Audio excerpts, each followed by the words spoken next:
Ese umuryango w'abihayimana wakomeza kubaho nyuma y'uko wawushinze agaragaye ko yakoze ihohoterwa rishingiye ku gitsina kandi akabaho ubuzima bubi? Dani Gentleman TV. Ese koko bishobora ko umuryango w'abihayimana wakomeza kubaho nyuma y'uko wawushinze agaragaye ko yari umunyabinyoma ndetse n'umunyabyaha wakoze ihohoterwa rikomeye? Umuryango witwa Legionaries of Christ umaze imyaka 20 ugerageza gusubiza iki kibazo binyuze mu bikorwa.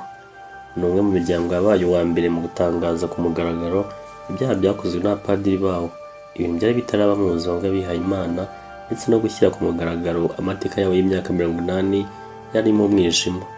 Uyu munsi wabaye urugero rwiza rw'ubunyangamugayo no kuri muri Kiliziya. Padiri Carlos Gutierrez Lopez ufite imyaka 51 watowe muri Gashyantare nk'umuyobozi mukuru mushya yavuze ko urugendo rukiri rurerure, inzira yo kwisubiraho no kwiyunga.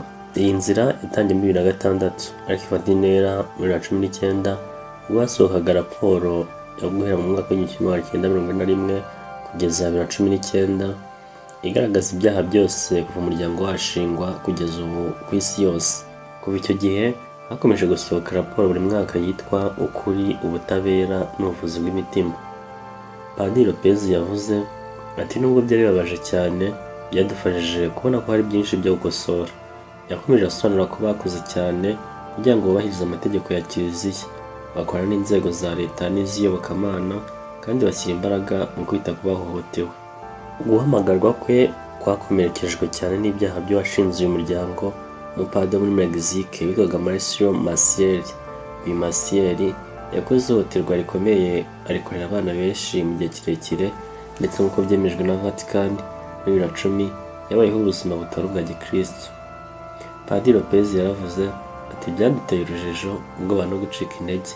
Ibi byatumye yibaza impamvu akorera Imana ndetse niba yakomeza muri uwo muryango. Maciel yapfuye muri 2006 atigeze yemera ibyaha bye cyangwa se imbabazi. Nyuma y'ibi umuryango wahisemo ko wawushinze atakiri icyitegererezo cy'umwuka, ahubwo bakomeza gukurikira Kristo.